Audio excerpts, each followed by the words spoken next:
가정에서 예배에 참석하시는 모든 별내교회 성도 여러분, 안녕하십니까? 화요 기도회에 오신 여러분을 주님의 이름으로 환영합니다. 네, 오늘은 특별한 말씀의 시간을 좀 갖도록 하겠습니다. 특히 이 시대에 우리 성도들에게 꼭 필요한 말씀, 여러 이설들과 혼란으로 어려움을 겪는 이 시대에 다시 한번 이 재림교회에 대한 올바른 생각을 가지고 하나님 앞에 올바로 서는 이 교회를 생각하면서 이 말씀을 깨닫는 시간을 갖도록 하겠습니다. 은혜 받는 시간 되시길 바랍니다.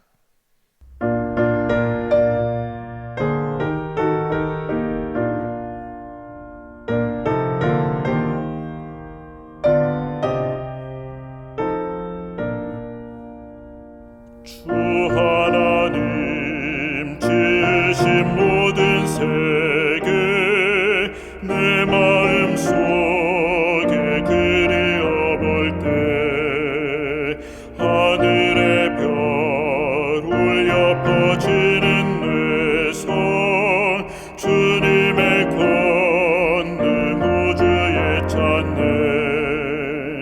주님의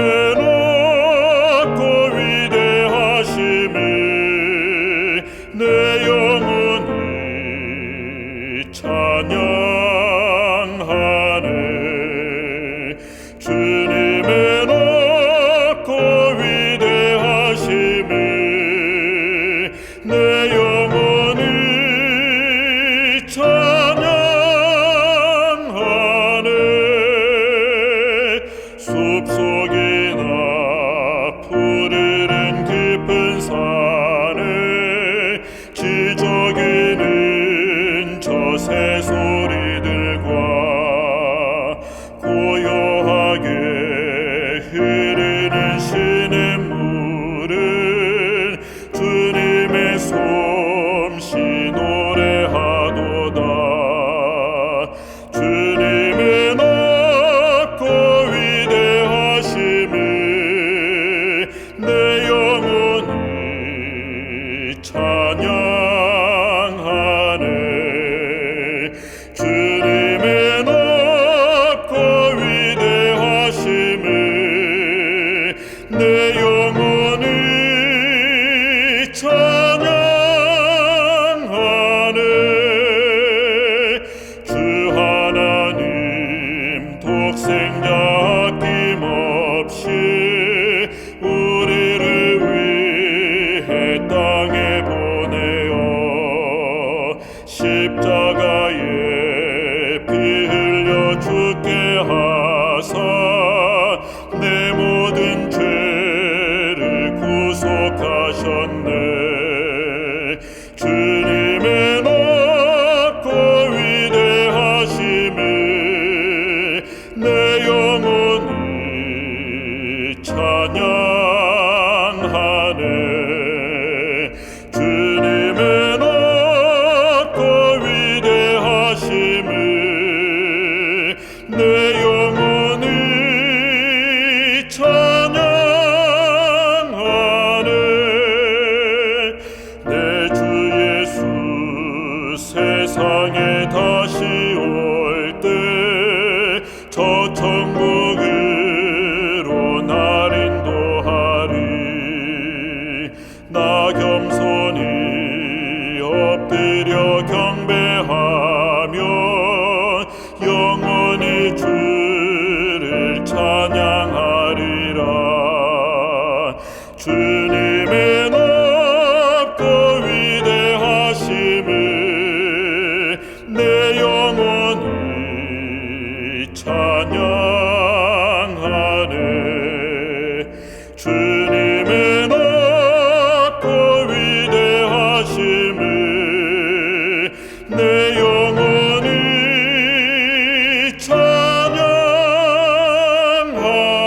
찬양하네. 내 주 예수 세상에 다시 올 때 저 천국으로 날 인도하리. 나 겸손히 엎드려 경배하며 영원히 주를 찬양하리라. 주님의 높고 위대하심을 내 영혼이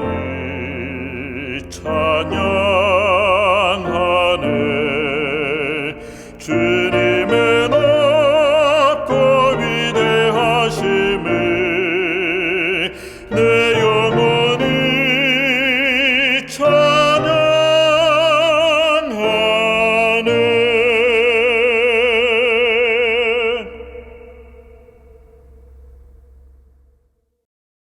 할렐루야. 거룩하신 주님, 이 시간 저희의 영혼을 살찌우기 위해서 이 자리에 나왔으니 하나님께서 크신 은혜를 베풀어 주셔서 하나님의 복음의 말씀으로 채워주소서. 오직 성삼위일체 하나님께만 영광이 돌려지기를 원하오니 영광을 받아 주시옵소서. 이 시간 주님의 십자가 밑에 회개의 심령으로 나왔사오니 저희의 죄를 사하시고 정결하게 하여 주시옵소서. 사랑과 은혜가 충만하신 아버지 하나님, 주님의 대속의 역사를 이루시기 위해서 이 땅에 오신 것을 우리가 깊이 있게 생각하는 시간이 될 수 있게 하여 주시옵소서. 날마다 주님의 사랑을 의지하여 살아가는 저희가 되게 하시고 연초에서 어떤 계획을 돌아보게 하시고 잘 마무리하며 정리하는 경건의 시간들이 되게 하여 주시옵소서. 주님의 사랑의 전달자가 되도록 축복으로 다하여 주시옵시고 추운 일기 가운데도 주님의 말씀을 늘 상고하며 신앙이 나태해지지 않도록 주님께서 저희를 붙들어 주시고 늘 깨어서 기도함으로 주님 임하실 날을 사모하게 하여 주시옵소서. 세상은 계절적으로 추운 계절이지만 우리에게는 영적으로 추운 계절이 되지 않게 허락하여 주시옵소서. 이 시간 말씀을 선포하시는 주의 종을 영육으로 강건하게 하여 주시고 말씀을 선포하실 때 성령께서 붙들어 주셔서 은혜의 복음이 선포되게 하여 주시옵소서. 이 말씀을 듣는 우리들의 심령에 변화가 일어나게 하시고 예수님께만 영광이 되는 시간이 되게 하여 주시옵소서. 주님 홀로 영광 받으시기를 원하며 거룩하신 예수 그리스도의 이름으로 기도드렸사옵나이다. 아멘. 오늘 저는 좀 무거운 주제를 가지고 은혜를 나누려고 합니다. 저는 이것이 매우 큰 은혜가 되는 시간이 되기를 바랍니다. 재림교회를 떠나는 이들에게 근래 우리는 매우 슬프고 안타까운 경험을 하였습니다. 그것은 오랜 세월 동안 우리와 함께 예배하고 한 믿음과 한 소망으로 살아온 몇 친구들이 이 재림교회를 떠나 다른 교회로 가버린 것입니다. 참으로 안타까운 일이었습니다. 그 중에 어떤 이는 20년 이상을 목회자로서 성도들을 섬기던 사람이고 어떤 이는 오랫동안 평신도로서 많은 환자들과 성도들에게 건강 기배를 전해주던 분입니다. 그 밖에 다른 남자, 여자분들도 꽤 오래 재림교인으로 살아온 사람들인데 그 귀한 친구들을 잃어버린 공허한 마음과 함께 그들을 아까워하는 마음 그리고 그들이 재림교회에 대하여 가지고 있는 오해 등을 한 편의 글에 담아 전하고자 오늘 이 시간을 쓰게 되었습니다. 사랑하는 친구들이여, 나는 오늘 지난 수년 동안 우리 재림교회 안에 나타난 몇 가지 안타까운 현상들과 그 결과로 재림교회를 떠나버린 여러 친구들을 생각하면서 좀 무거운 마음으로 이 말씀을 전합니다. 첫째는 1844년이 가지는 예언적 의미에 대하여 회의를 품고 있는 형제들에게 보내는 말씀입니다. 다시 말해서 1844년은 별거 아니다 이렇게 말하는 분들요. 다니엘 8장 14절에 2300주야에 관한 재림교회의 역사적 해석이 틀렸거나 못마땅하다고 생각하시면 더 확실하고 더 좋은 해석이 있어야 합니다. 그것을 찾아서 이치에 맞게 제시해 주시면 우리 다 함께 나눌 수 있습니다. 그 예언에 관하여 몇 개의 해석들이 나와 있지만 모두가 이치에 맞지 않습니다. 또 성경 전체의 역사적 흐름에도 조화가 되지 않아요. 아주 갈팡질팡하는 모습들입니다. 그러나 2300주야를 BC 457년부터 AD 1844년까지의 기간으로 해석하는 재림교회 이 해석은 성경 전체에 제시된 인류 구원의 역사와 계획에 가장 잘 맞고 조화됩니다. 그리고 그 2300년이라는 긴 기간 중에 토막토막이 있는데요, 그 안에 있는 세부적인 기간들에 발생한 여러 사건들도 구속사의 흐름과 일치합니다. 아래 도표를 잘 보시기 바랍니다. 좀 멀고 희미해서 안 보일지 모르지만은 왼쪽 457년 BC에서 오른쪽 1844년까지 2300주야인데요. 2300년인데 그 초기 69주 있고 그 다음에 1주 합쳐가 70주가 있고 그 다음에 1844년까지 1810년의 기간이 흐르는데 그 매듭의 중요한 사건들이 발생한 것을 우리는 다 알고 있습니다. 특히 AD 27년, 다시 말해서 457년 예루살렘을 중건하라는 명령이 난 이후로 69주가 되는 483년 후 AD 27년 가을에 예수님이 메시아로서 침례를 받고 활동을 시작합니다. 그리고 한 주, 곧 7일, 7년 동안에 예수님의 그 전반의 봉사와 그 이어진 유대인들을 위한 기간이 나타나고 있습니다. 27년부터 34년까지 그 사이인 AD 31년 봄에 예수님은 그야말로 끊깁니다. 십자가에 돌아가십니다. 그 후로 34년부터 1810년이 지나가지고 1844년에 2300주야가 끝이 나는데 더 자세한 것은 이 표에 다 들어 있습니다. 이 표에 아주 자세히 들었는데 오늘 이걸 설명할 시간은 없습니다. 이것을 아주 간추려서 그림으로 나타낸 것이 이 사진이에요. 왼쪽에는 명을 내립니다. 예루살렘을 중건하라는 것이 457년이에요. 그 다음에 69주가 되는 483년이 지나면 예수님이 침례를 받습니다. 왼쪽에서 두 번째 그림. 그 다음에 그로부터 3년 반이 지나면 예수님이 십자가에 못 박히십니다. 다시 3년 반이 지나면 밑에 그림 스데반이 돌에 맞아 순교합니다. 거기까지 490년 동안 유대인들을 위한 기간이 끝나고 그로부터 이방으로 전도가 되지 않습니까? 그래서 총 2300주야가 1844년에 끝납니다. 아주 세부적으로 끝납니다. 이 모든 것들을 가장 자세히 설명한 책은 각 시대의 대쟁투라는 책입니다. 이 각 시대의 대쟁투라는 책에는 2300이라는 우리말로 글자로 한글로 2300이라고 쓴 것이 11회 우리말 번역에, 그 다음에 숫자로 2300이라고 쓴 것이 31회, 총 42번 2300이라는 이 숫자가 언급되어 있고 아주 자세히 설명하고 있습니다. 그 410페이지에 보면 2300주야는 BC 457년 가을에 효력이 나타난 페르시아 왕 아닥사스다의 예루살렘 중건 명령으로 시작되었다. 그것을 기점으로 계산하면 다니엘 9장 25, 27절에 예언된 모든 사건들의 설명은 완전히 들어맞는다. 와이트빈이 이렇게 강하게 표시한 것이 아주 드뭅니다.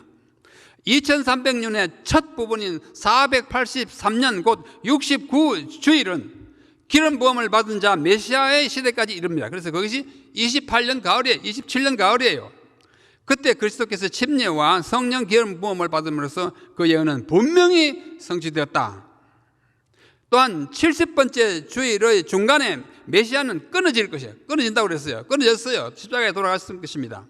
과연 그리스도께서 침례 받으신 후 3년 반 만에 십자가에 달리셨습니다. 그때는 31년 봄입니다. 70주 곧 490년은 특별히 유대인에게 속한 것이었다. 그 기간의 끝에 유대 민족이 제자들을 핍박함으로 마침내 그리스도를 거절하게 되었고 그때로부터 사도들은 이방인으로 가서 전도를 하게 되는데 그때가 AD 34년이고 그로부터 1810년이 지난 1844년은 틀림없습니다. 천사가 그때의 성소와 정결함을 받으리라고 했습니다. 그 예언 중에 밝게 기록된 모든 사건들이 지정된 때에 의심할 여지 없이 다 성취되었다. 이렇게 아주 두 번, 세 번 못 박아 강조하는 각 시대 대쟁투 영문 410페이지의 말씀입니다. 이걸 받아들일 수 없는 것은 매우 안타깝습니다. 둘째, 재림교회가 가르치는 조사 심판에 대하여 진지하고도 폭넓게 연구하지 않고 그것이 단지 재림교회의 독특한 성경 교리라는 그 사실 때문에 그것을 반대하거나 배척하는 일이 있습니다. 나가신 분들 가운데 그런 사람이 있습니다. 그들은 말하기를 성경에도 없는 용어를 왜 만들어서 엉터리 교리를 지어내느냐고 비난합니다. 조사심판이라는 용어가 성경에 없는 것은 사실입니다. 그런데 그 용어 자체는 성경에 사용되지 않았지만 그 말이 의미하는 사상은 성경에 파다합니다. 파다하다고 한자로 읽겠습니다. 파다합니다. 심판 또는 심판하다라는 단어가 성경에 149절에 나옵니다. 어떤 절에는 2번씩 쓰였어요. 그 대부분이 하나님의 심판을 가리키는 것입니다. 그 밖에도 살피다라는 말이 38절에 나오고 시험하다라는 말이 113절에 나오는데, 이 가운데 하나님이 그 동사들의 의미상의 주어인 부분이 많습니다. 그리고 굳이 이런 용어가 아니더라도 성경에는 책들에 기록된 대로 심판이 베풀어진다는 사실은 다니엘과 요한계시록에 분명히 기록되어 있습니다. 심판의 장면을 보여주면서 책들이 펴놓였다는 말은 그 책들에 기록된 것을 조사한다는 말이 아니고 무엇이겠습니까? 자, 함께 보십시다. 다니엘 7장 10절. 저는 다니엘 7장 10절을 아주 오래 여러 달 연구했습니다. 그걸 다 말씀드릴 수 없습니다. 불이 강처럼 흘러 그 앞에서 나오며 그에게 수종하는 자는 천천히요 그 앞에 시위하는 자는 만만이며 심판을 베푸는데 책들이 펴놓였더라. 책이 펴놓였는데 그냥 펴놓고 장식이 아니에요. 펴놓지 봐야죠. 보면서 심판하는 것입니다. 그러니까 조사 심판인 거예요. 요한계시록 20장 12절에도 또 내가 보니 죽은 자들이 물은 대사하고 그 보좌 앞에 섰는데 또 책들이 펴 있고 또 다른 책이 또 있는데 그 책은 그 생명책이다. 적어도 책 두 권, 세 권, 네 권 있습니다. 책들, 그 다음에 생명책. 죽은 자들이 자기 행위를 따라 책들에 기록된 대로 심판을 받으니, 그러니까 조사할 수밖에 없어요. 성경 본문에는 삼위일체라는 말도 없습니다.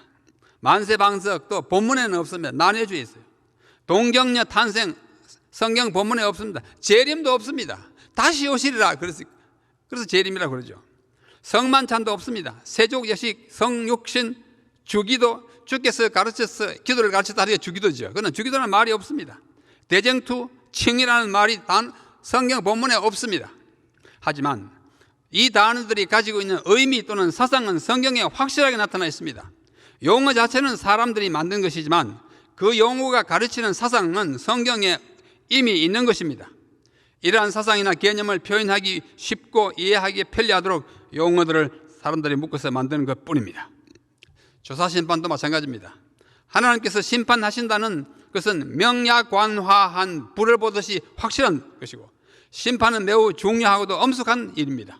그래서 책들에 기록된 것을 보고 심사 또는 조사를 해야 하는 것은 당연한 일입니다. 사람이 조사를 받는다고 하면 결코 기분 좋게 여겨지지 않죠. 심판이라는 단어도 마찬가지입니다. 우리가 심판을 받는다는 말을 들으면 거의 자동적으로 두려운 마음이 생기고 할 수만 있으면 그것을 피하려고 합니다.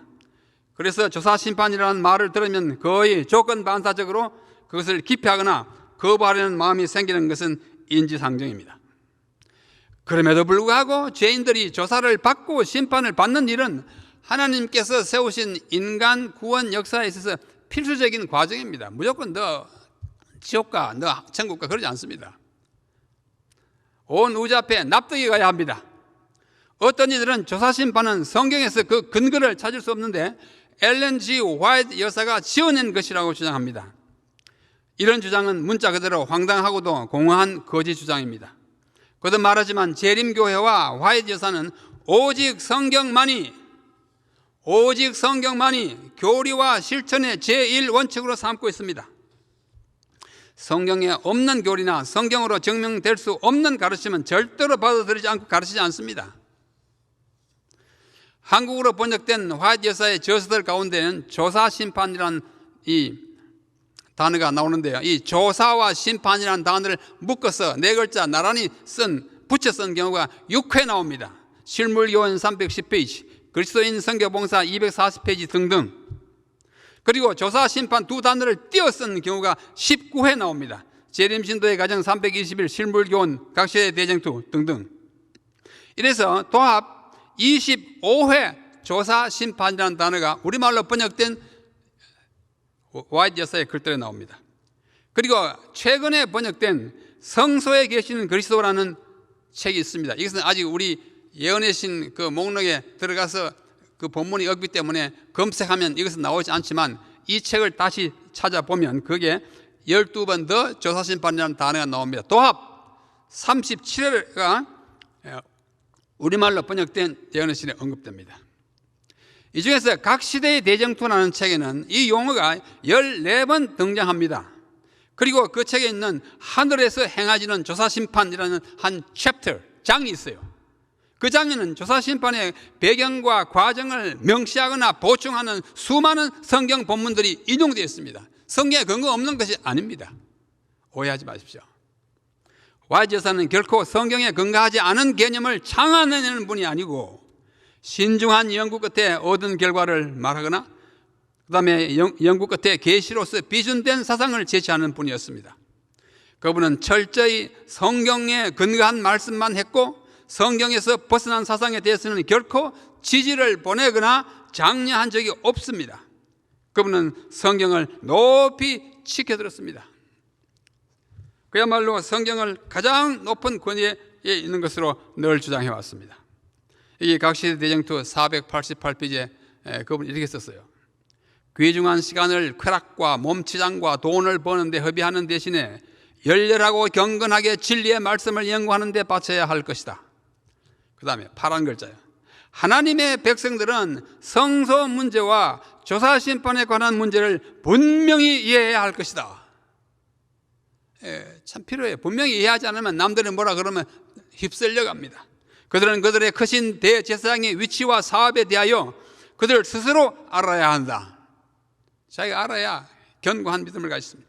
그렇지 못하면 그들은 이 시대에 필요한 신앙을 활용하거나 하나님께서 그들에게 차지하기를 바라시는 그 위치를 채우지 못하게 될 것이다. 각 사람은 그의 영혼을 구원하든지 잃어버든지 양당간에 결정될 것이다 합니다. 좀 엄석하죠? 참으로 그렇습니다. 조사심판의 성경적 기초에 대하여는 일찍이 한 학자가 마빈 모어라고 하는 분이 책을 하나 썼습니다. 재림전 조사심판의 성경적 기초라는 책입니다. 굉장히 좋은 책입니다. 이 책입니다.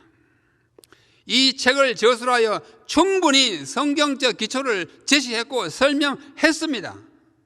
조사심판에 대하여 의문을 제기하는 이들은 속히 이 책을 천천히 읽어보시기 바랍니다.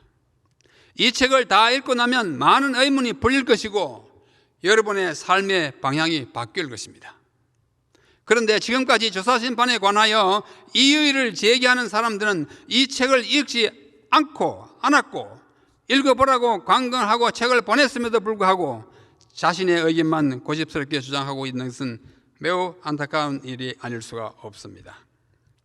위에 이 책 이외에도 다른 참고할 만한 책들이 더 있지만 한 가지만 더 소개하면 한국인합회 성경연구소 소장 임봉경 박사가 편찬한 또 다른 책 한 권이 있습니다. 이겁니다. 성소, 재림전 심판, 예언의 신에 관한 질문과 답변이라는 책이에요. 이 책에는 지금까지 제기된 여러 가지 문제들에 대하여 전문가들이 내놓은 심도 있는 연구들을 문답 형식으로 제시한 것들이 많이 포함되어 있습니다. 꼭 읽어보시고 궁금한 것들에 대한 해답을 얻기 바랍니다. 사람이 혼자서 연구하면 올바른 결론에 도달하기 어렵습니다. 자기만 보고 이렇게 나가는 사람은 어때요? 자기만 보고 나간 사람은 목적지에, 바른 목적지에 도달할 수 없습니다. 옆에 사람들과 같이 의견을 나누는 겁니다. 다른 연구자들의 의견을 들어야 합니다. 방금 소개한 두 책이 바로 이 책입니다. 재림전 조사심판의 성경적 기초, 그 다음에 성소 재림전 심판 예언의 신에 관한 질문과 답변. 이 벌써 나왔는데 제가 물어보니까 사람들이 많이 안 사간대요. 안 사가니 못 보죠.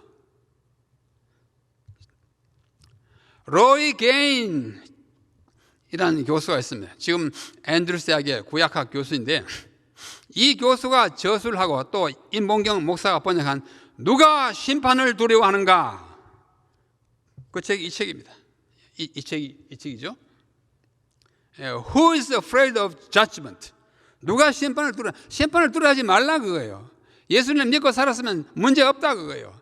오히려 그동안에 믿은 것에 대한 확실한 보장을 받고 보상을 받을 것인데 두려워하지 말라.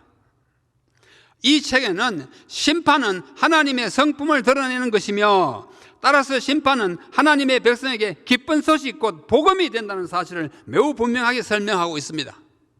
이 책이 나온 지 꽤 오래됐어요. 구뚜막에 소금도 집어넣어야 짜다라는 속담처럼 이런 보배로운 책들이 아무리 많이 나와 있어도 그 소금 집어넣지 않으면 간이 되지 않습니다. 읽지 않으면 아무런 유익이 없는 것입니다. 셋째, 엘렌 G. 화이트 여사는 영감을 받은 선지자가 아니라고 주장하는 사람들이 있습니다. 교회 안에 있을 때는 예언신 많이 인용해놓고 무슨 일이 있어야 떠나서는 엉터리 선지자라 그럽니다. 참 난감합니다. 인간은 동료 인간이 신의 계시를 받는다고 하면 그것을 수용하기가 여간 어렵지 않습니다. 가령 저하고 제 친구가 같이 일하다가 갑자기 계시를 받았다 이러면 그 굉장한 검증 절차를 거치지 않으면 믿기가 어려울 것 같아요. 실로 그렇습니다. 더군다나 그 사람이 인간적으로 보기에 별로 탁월한 면이 없어 보이거나 학식과 경험이 다른 사람보다 적은 사람일 경우에는 더욱 인정하기가 어려울 것입니다. 그러나 성경시대의 선지자들을 보십시오. 한두 사람의 예배를 제외하고는 대다수의 선지자들은 인간적인 안목으로 볼 때 참으로 미천하고 비천한 사람들이었어요. 목자, 어부 이런 사람들이었어요. 그럼에도 불구하고 그들은 하나님의 사자로 사람들 앞에 나가서 받은 바 계시를 기별을 힘껏 전하였습니다. 화이트 여사도 마찬가지입니다.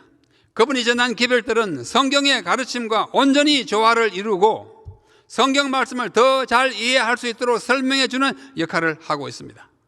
그분은 한결같이 성경을 높였고 성경으로 돌아가야 한다고 외쳤습니다.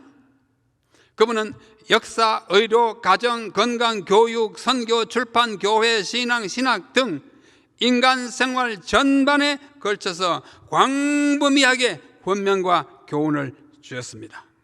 그분이 남긴 서술들을 읽고 나면 그것들이 하나님에게서 온 기별임을 믿을 수 있게 되고 그 근원이 성령의 영감에서 나온 것임을 느끼게 됩니다. 많은 사람들이 그걸 고백합니다. 저도 공감합니다. 그분은 이 시대를 위한 선지자와 기별자로서 약 2000번의 계시를 보았고 10만 쪽 이상의 원고를 기록하였습니다. 아무나 할 수 있습니까? 못합니다. 저도 다른 사람 못지않게 책을 많이 썼지만은 와이프분이 쓴 것에 비하면 모르겠어요. 100분의 1이 될지 10분의 1일지 모르겠어요. 어렵습니다. 이것은 특별한 능력과 초인적인 도움이 없이는 불가능한 일입니다.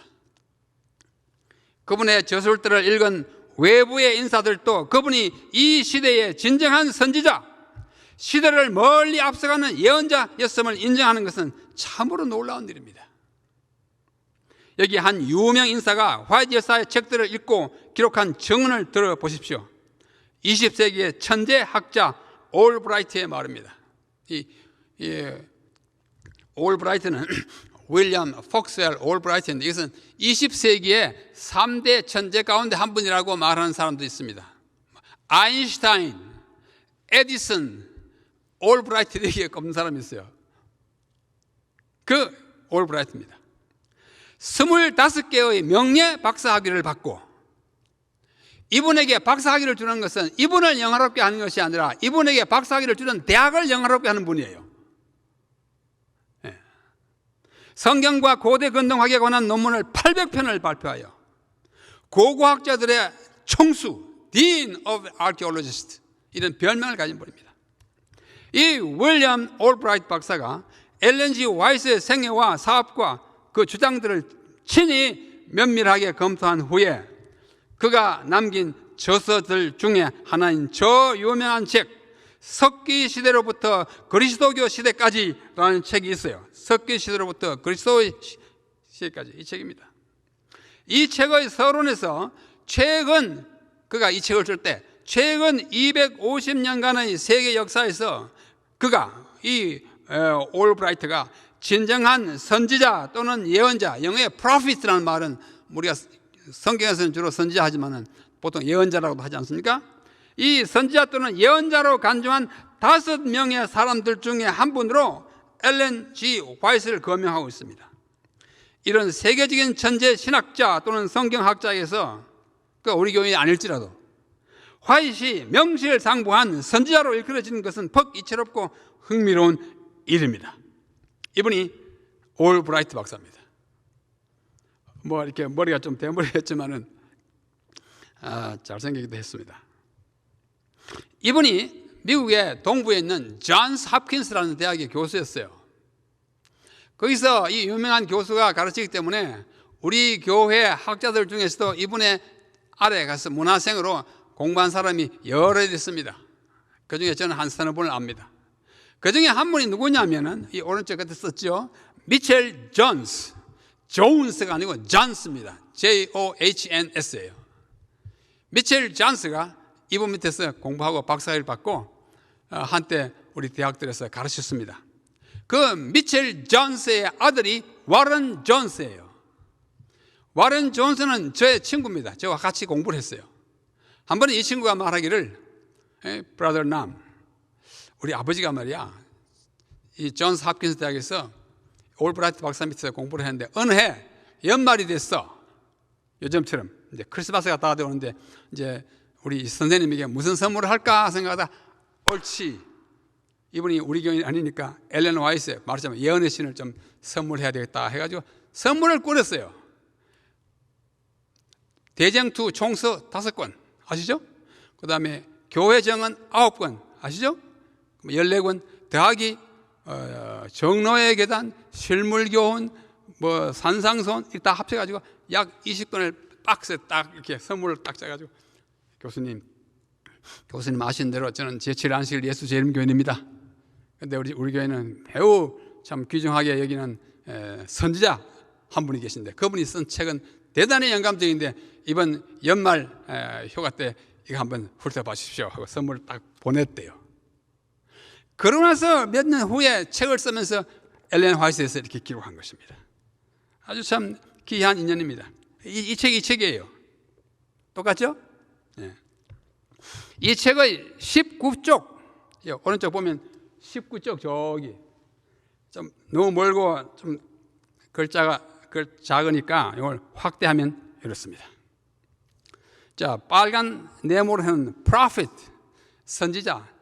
그 다음에 빨간 줄 last 250 years, 지난 250년 동안에 이 땅에 선지자급 유명한 앞을 내다보는 사람, 그 이상이 너무 높아서 인간들을 인도하는 사람 5명을 내가 꼽는데 그 중에 한 사람은 하인리히 하이네, 독일의 유명한 유태계 유명한 시인이에요. 아주 앞을 내다보는 이야기를 많이 했습니다. 그 다음 두 번째는 레옹 블로아, 영어로는 블로이지만 이게 블라는 사람이니까 블로아 이렇게 읽어야 맞습니다. 세 번째는 줄 베른, 네 번째는 에마누엘 스웨덴 보리, 이것도 보르그가 아니고 보리라고 읽어야 스웨덴 말입니다. 그 다음에 5번째는 누구예요? 네모, 엘렌 화이트.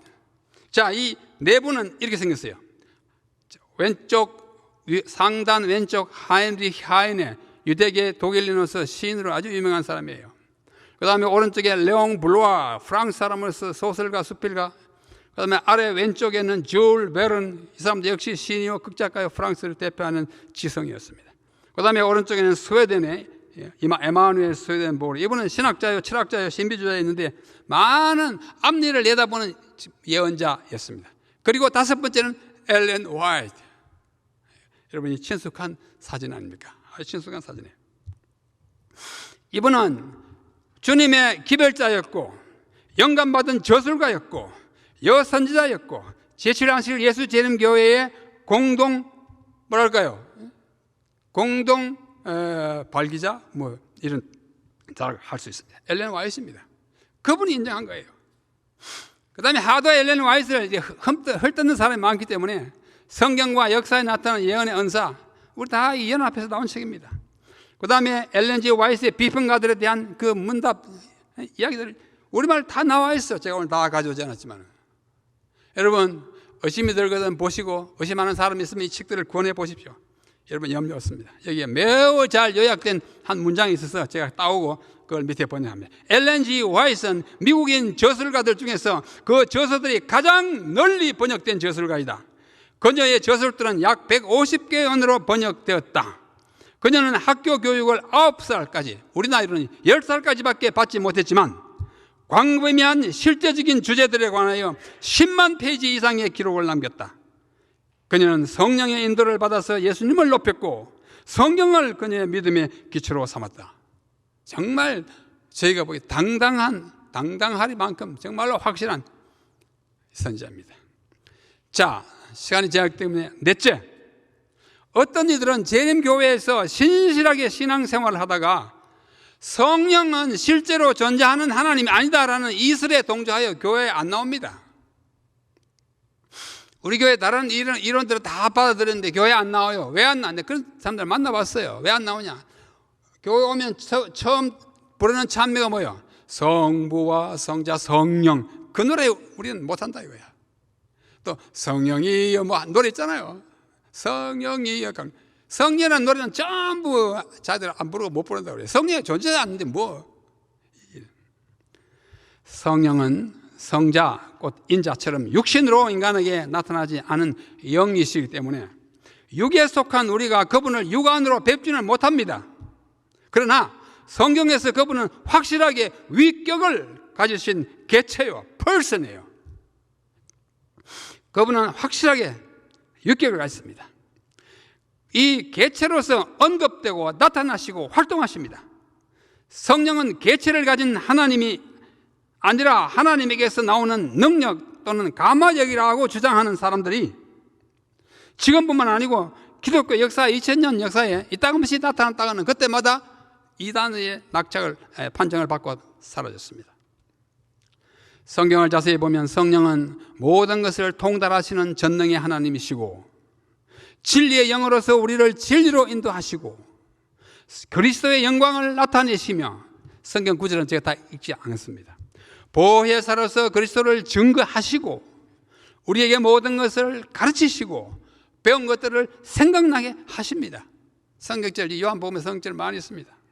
특히 다음에 본문에 귀를 기울여 보십시오. 사도행전 13장 2절 바나바와 바울을 세워서 이제 내보낼 때 그때 성령이 말씀하시기를 내가 불러시키는 일을 위하여. 누가요? 내가. 성령이 인격체가 아니고 어떻게 이런 말을 할 수 있습니까? 내가. 성령이 말씀하기를 내가 불러시키는 일을 위하여 바울과 바나바를 따로 세우라. 성령이 내가 그랬어요. 성령은 자신을 제1인칭 나로서 지칭하시는 인격적 존재이십니다. 그래서 예수님께서는 아버지와 아들과 성령의 이름으로 침례를 주라 하고 명령하셨고, 바울도 주 예수 그리스도의 은혜와 하나님의 사랑과 성령의 교통하심이 너희 무리와 함께 있을지다라고 축복하셨습니다. 이래도 성령의 개체를 인정하지 않으면 정말 답답한 마음뿐이에요. 어떻게 할 수가 없습니다. 성령을 포함한 삼위, 성부와 성자, 성령, 삼위의 하나님이 인간의 창조와 구원의 동일한 목적과 능력으로 참여하신 것이 성경에 잘 묘사되어 있습니다. 삼위일체 신학은, 성부와 성령, 성자의 신학은 확고한 성경적 교리입니다. 성령 부존론, 성령은 존재하지 않는다는 이론, 성령 부존론은 결코 진리가 아니니 그것을 주장하는 사람들을 따라가지 마시기 바랍니다. 자, 다섯째, 제가 이 항목을 9개, 10개 했는데 시간이 제한돼서 5개로 줄였습니다. 마지막 다섯째, 어떤 이들은 재림교회에서 나오라 그럽니다. 그러면서 바벨론이라고 말합니다. 또 바벨론이라고 직접 언급하지만 그거 나와야 된다고 그럽니다. 바벨론에서 나와라, 그리고 또 교회에서 나와라, 재림교회에서 나와라 이렇게 합니다. 이것은 단순히 불합당한 말이 아니라 천부당, 만부당한 말이요, 나중에 아마 벌을 받을 것 같습니다. 제가 보기에는. 재림교회는 또 다른 천사 곧 둘째가 그 뒤를 따라 말하되 무너졌다 무너졌다 큰 성 바벨론이여 모든 나라를 그 음행으로 인하여 진노의 포도주를 먹이던 자랐다 하더라라는 이 기별, 세 천사의 기별 가운데 둘째 기별. 다시 말해서 거기서 바벨론에서 나오라, 계시록 18장 4절. 이러한 기별을 전하는 사람이지 그 자체가 바벨론이 아닙니다. 재림교회를 바벨론이라고 말하는 사람들이 엘렌 G. 화이트의 말을 믿을지 안 믿을지 모르지만 그분이 다음과 같은 엄숙한 경고의 말씀을 남겼으니 잠시라도 귀를 기울여 보십시오. 화이트는 당시에 S라고 하는 형제가 있었는데 친애하는 에서 형제에게 나는 그대가 제7일 안식일 예수 예언교회는 바벨론이며 구원받고자 하는 사람은 그곳에서 나와야 한다는 입장을 취하고 있는 것으로 알고 있다. 그대는 이 점에 있어서 마귀에게 기만을 당한 유일한 인물은 아니다. 전에도 있었고 앞으로도 있을 거라고 해요. 기만당하지 마십시오. 또 M이라는 형제도 또 있었어요. 비슷한 주장을 했어요. 주께서는 M 형제에게 제7일 안식 예수 재림교회를 바벨론이라고 부르라는 것과 하나님의 백성을 그 가운데서 불러내야 한다는 기별을 주시지 않았다. 당신이 전하는 기별은 하나님 주신 기별 아니야.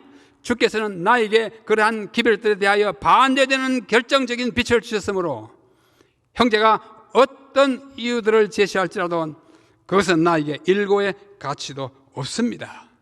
답변이 굉장히 명쾌하고 명료합니다. 제7일 안식일 예수 재림교회 교들이 바벨론 혹은 바벨론의 어떤 부분을 이루고 있다고 주장하는 사람들은 가정에 머물러 있는 것이 더욱 좋을 것이다. 나가서 자꾸 떠들고 이상한 사람들에게 이상한 말 하지 말고 집에 머물러 있는 게 차라리 낫겠다. 그들에게 그 일을 그치고 이 시대에 선포되어야 할 기별이 무엇임을 생각하게 하라. 그들은 한 백성을 여호와의 날에 서도록 준비시키기 위하여 하나님의 역사와 협력하여 일하는 대신에 형제들을 참수하는 자, 곧 하나님 앞에서 밤낮 그들을 참수하는 자와 함께 서 있다. 이 자가 누구예요? 마귀잖아요. 정은보감, 제가 오늘 책에 여러 권에서 안 가져왔는데요. 제2권 48장 남은 교회는 바벨론이 아니다라는 한 챕터가 있습니다. 한번 읽어보십시오. 영문은 355페이지부터고 국문 369페이지인데 이걸 좀 그분들이 나간 분들이 좀 읽으면 좋겠습니다. 자, 이상과 같은 호소와 경고에도 불구하고 재림교회를 떠나간다면 우리 인간으로서는 더 이상 어떻게 할 방법이 없습니다. 소매를 붙들어도 가시는 님을 말릴 수가 없습니다. 우리가 인정으로 붙들고 더 확실한 진리로서 만류해도 떠나가는 여러분들을 더 이상 붙잡아 둘 힘이 없습니다. 남아있는 우리는 여러분이 남기고 간 교회의 빈자리를 볼 때마다 아쉽고 안타까운 심정으로 여러분들을 위해 기도할 것입니다. 그래서 얼마의 시간이 지난 후에 여러분이 재림교회를 떠난 것이 후회되거나 하나님 앞에 죄스러워지거든 지체 없이 돌아오십시오. 그러면 우리는 여러분을 쌍수로 환영할 것입니다. 부디 돌아오십시오. 어떤 이유로 갔든지 돌아오십시오. 재림교회만큼 성경과 온전한 조화를 이루는 교리를 가진 교단이 없고 재림교인만큼 성경을 충실히 따르는 교인들도 없을 것입니다. 이거는 뭐 자만에서 나오는 말이 아니라 우리가 많이 비교해보면 그렇습니다. 그리고 재림교회는 하나님의 말씀에 순종하여 안식일을 회복하고 주의 재림을 위해 세상을 준비시키는 지대한 사명을 가진 주님의 교회입니다. 여기 생물이 하나 있죠? 네. 이게 무엇입니까? 도마뱀. 제가 필리핀에 유학 갔더니 방 안으로 도마뱀이 2마리가 서로 왔다 갔다 하더라고요. 우리 아이들 어릴 때 즐겁을 해가지고 아빠 하죠. 근데 거기 사는 사람은 아주 익숙해서 그냥 같이 살아요. 사람에게 해를 끼치지 않는 가축은 아니지만 같이 살아요. 자, 이런 도마뱀. 하나님의 교회는 마치 도마뱀과도 같습니다. 도마뱀의 꼬리가 몸통에서 끊기면 어떻게 될까요? 우선 고통이 따를 것입니다. 꼬리가 끊긴 자리에는 피가 나고 잘려나간 꼬리는 한동안 펄떡펄떡 움직일 것입니다. 그러나 잠시 후에 그 꼬리는 어떻게 되겠습니까? 동작을 멈추고 스르르 생명이 끊기고 말 것입니다. 하지만 몸통은 곧 피가 나는 것을 멈추고 상처는 아물며 몇 달이 지나면 꼬리가 잘려나간 그 자리에 새 꼬리가 나기 시작합니다. 제가 물어보니까 한 6개월이면 완전히 회복된다고 합니다. 머지않아 도마뱀은 잃어버렸던 꼬리를 완전히 회복합니다. 자, 여기 여러 종류의 도마뱀이 있습니다. 꼬리가 참 길쭉길쭉합니다. 종류가 여러 가지예요. 그런데 이 꼬리가 특징인데요. 도마뱀은 자기 꼬리를 자기 생명을 위해서 희생하는 경우가 많습니다. 이렇게 꼬리 잘렸어요. 어떤 다른 짐승에게 꼬리를 잡히면 그 꼬리를 스스로 끊어버리고 도망간대요. 왜? 꼬리 없애고 살아나는 낫지 다 잡혀가 죽는 것보다 나는 걸 얘가 알아요. 그것을 self amputation, 자기 절단이라고 표현합니다. 여기 꼬리 잘려나갔죠, 위에. 그러나 하얀 박스 안에는 작은 도마뱀 마지막 꼬리를 보십시오. 새로 난 꼬리 색깔이 좀 까맣습니다. 꼬리 납니다.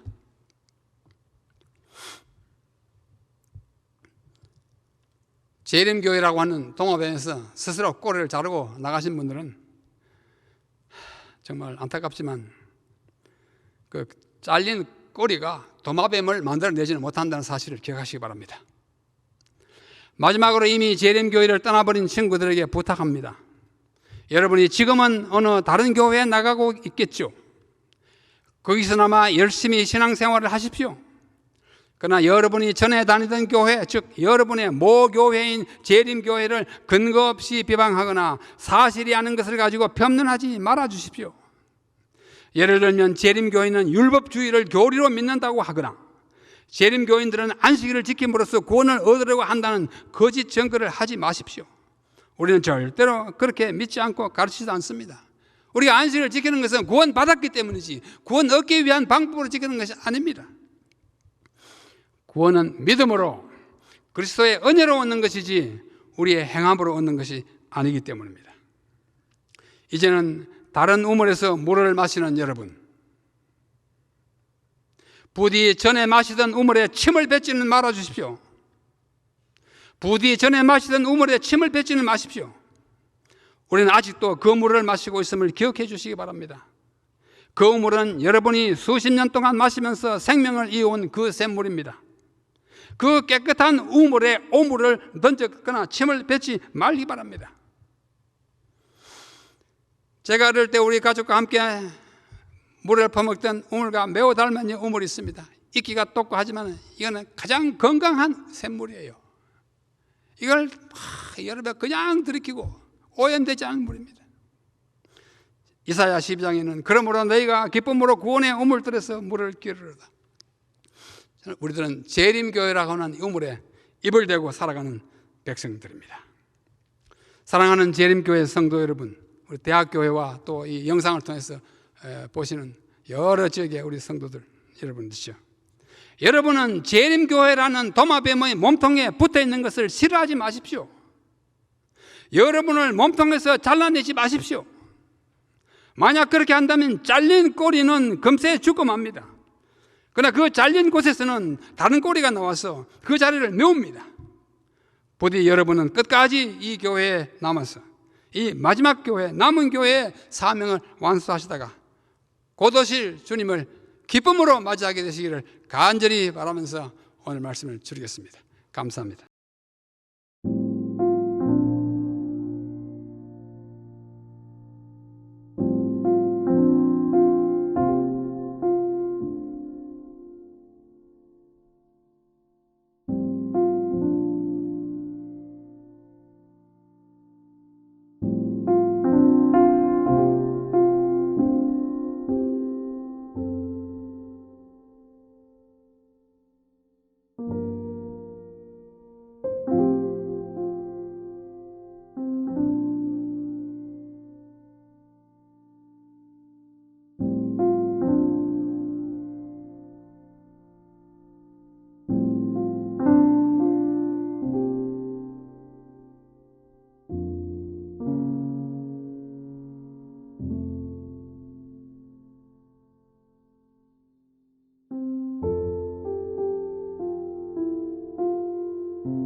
외치는 자만 건만은 생명수는 말랐어라. 죄를 대속하신 주님 선한 일꾼 찾으시나. 대답하리 어디 있나. 믿는 자여 어이할꼬. 눈을 들어 하늘 보라. 살아계신 주 하나님 약한 자를 부르시어 하늘 뜻을 전하셨다. 생명수는 홀로 예수 처음이요 나중이라. 주님 너를 부르신다. 믿는 자여 어이할꼬. 눈을 들어 하늘 보라. 다시 사신 그리스도 만 백성을 사랑하사 오래 참고 기다리셔. 인내하신 우리 구주 의의 심판하시는 날 곧 가까이 임하는데 믿는 자여 어이할꼬.